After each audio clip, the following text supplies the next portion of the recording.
Hey everyone, I'm Pastor Hamilton, and this is 5-Minute Sermons.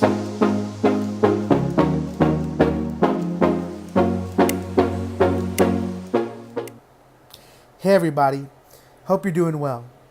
It's June already, but if you look outside, you might think it's still April. For those of us in the Midwest, like us here in Illinois, you'd know that we've had an unbelievable season of rain and flooding. Roads, basements, fields, all flooded. Now, one of the things that I've seen a lot lately, and maybe you have as well, is that our farmers have not been able to get into the fields to plant because of the flooding. Matter of fact, according to a USDA report on May 26, only 35% of cornfields in Illinois had been planted, compared to 99% on the same day in 2018. And it's not just Illinois, it's nationally.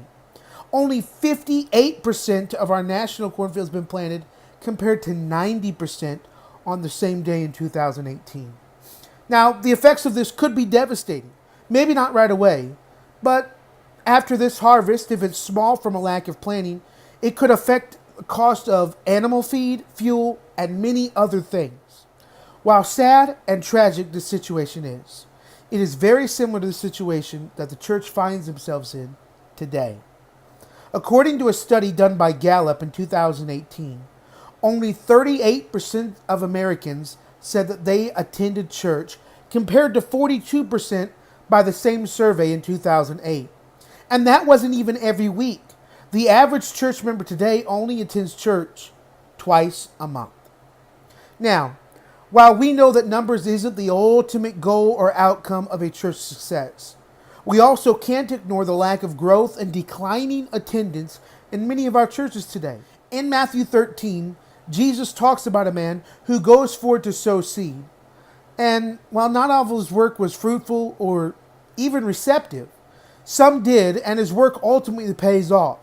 And in Luke chapter 10, verse 2, the Bible says, "Therefore he said unto them, The harvest truly is great, but the laborers are few. Pray ye for the Lord of the harvest that he would send forth laborers into his harvest." Well, as a pastor, hope that our churches are filled every week with people. What I think is far more important is that we must begin discipling people. If we don't begin planting the seed of the gospel, there will come a day when there's not a harvest, and eventually the church will die. So let's get busy with the work of Christ. And while Satan may try to discourage us by sending in floods of doubt and discouragement into our mission fields, we have been called to preach the gospel of Jesus Christ to all the world, and that begins today.